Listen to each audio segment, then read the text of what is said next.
পরপর টানা ২ বছর লিগ শিল্ড জিতল মোহনবাগান। চ্যাম্পিয়ন মোহনবাগান এখন অনুশীলন শুরু করেছে। আমরা সাধারণত দেখে থাকি কোনো চ্যাম্পিয়ন দল যখন অনুশীলনে নামেন একটু গাছাড়া মনোভাব দেখা যায়, কিন্তু এই চ্যাম্পিয়ন মোহনবাগানের অনুশীলনে গাছাড়া কোনো মনোভাবই নেই, কোনো আত্মতুষ্টির ব্যাপারই নেই। মুম্বাই ম্যাচের আগে প্রি ম্যাচ প্রেস কনফারেন্সেও একই কথা বলে গেলেন মোহনবাগানের হেড কোচ জোসে মলিনা। কোনো রকম আত্মতুষ্টি না। গত মরশুমে যেটা করতে পারিনি মোহনবাগান, লিগ শিল্ড জয়ের সঙ্গে সঙ্গে আইএসএল কাপটাও ঘরে আনতে পারিনি মোহনবাগান, শুধু লিগ শিল্ডটাই কলকাতায় এসেছিল। এই মরশুমে লিগ শিল্ড কলকাতায় চলে এসছে। এবার বাকি আর একটা লক্ষ্য, আইএসএল কাপ। তার জন্য কিন্তু ইতিমধ্যে কড়া প্রস্তুতি শুরু করে দিয়েছে মোহনবাগান। এখন আপাতত লক্ষ্য দুটো ম্যাচ, প্রথমে মুম্বাই, তারপরে এফসি গোয়া এবং তারপরে নকআউট প্লে অফের ম্যাচ। আইএসএল কাপও কলকাতায় চায়, কোনো অঘটন আর চাইছে না কোচ মলিনা। আর কেনই বা চাইবে? এই বছর মোহনবাগান 5 স্টার মোহনবাগান, সুপারস্টার মোহনবাগান, হিরোতে ভর্তি মোহনবাগান। যখন এই সমস্ত ফুটবলারদের কথা হচ্ছে, একজনের নাম বলতেই হবে, তার নাম দিমিত্রি পেত্রাতস। যখনই মোহনবাগান বিপদে পড়েছে তখনই সেই বিপদ থেকে রক্ষা করেছে ত্রাতা হয়ে মোহনবাগানের এই ফুটবলার দিমিত্রি পেত্রাতস। বৃহস্পতিবার দিন অনুশীলন সারলেন মোহনবাগান। শুক্রবার দিন বিকেলবেলা তারা মুম্বাই ম্যাচ খেলার উদ্দেশ্যে রওনা দেবে। তার আগে এই অনুশীলনে একটু ভিন্ন ছবি ধরা পড়ল।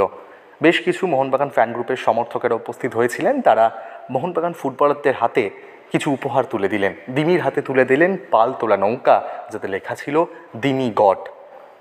দিমি এখন সত্যিই মোহনবাগান জনতার ভগবান হয়ে উঠেছে। যখনই মোহনবাগান, যেটা বললাম আপনাদের শুরুতে, বিপদে পড়েছে, দিমি রক্ষা করেছে।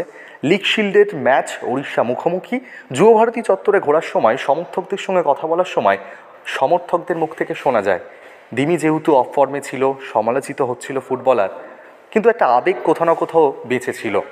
সেই আবেগের টানে সমর্থকদের বলতে শোনা গেছিল দিমির গোল ছাড়া লিগ শিল্ড জয় অসম্পূর্ণ।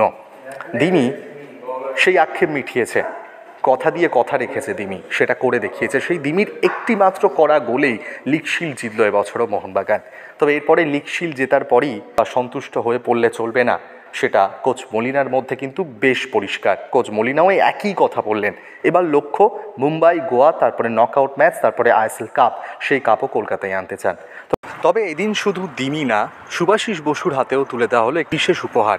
একটা সমর্থক নিজে হাতে এঁকেছেন মা কালী এবং রামকৃষ্ণের পোর্ট্রেট, সেই ছবি শুভাশিস বসুর হাতেও তুলে দেওয়া হলো। এছাড়াও বাদবাকি ফুটবলার এবং কোচ মলিনার হাতেও বিশেষ উপহার তুলে দিলেন। সব মিলিয়ে মুম্বাই ম্যাচের জোর কদমে চলছে প্রস্তুতি। এই মুম্বাইয়ের বিরুদ্ধেই গত মরশুমে আইএসএল কাপ হাতছাড়া করেছিল মোহনবাগান। সেই মুম্বাই এবার মুখোমুখি, সেই মুম্বাইকে হারিয়ে এফসি গোয়ার সঙ্গে লড়াই করতে নামতে চাইছে মোহনবাগান। এবার এই জয়ের ধারা অব্যাহত রাখতে পারে কিনা মোহনবাগান, সেটাই দেখার থাকবে। আপাতত অনুশীলন শিবির থেকে এটাই ছিল আপনাদের জন্য গুরুত্বপূর্ণ খবর।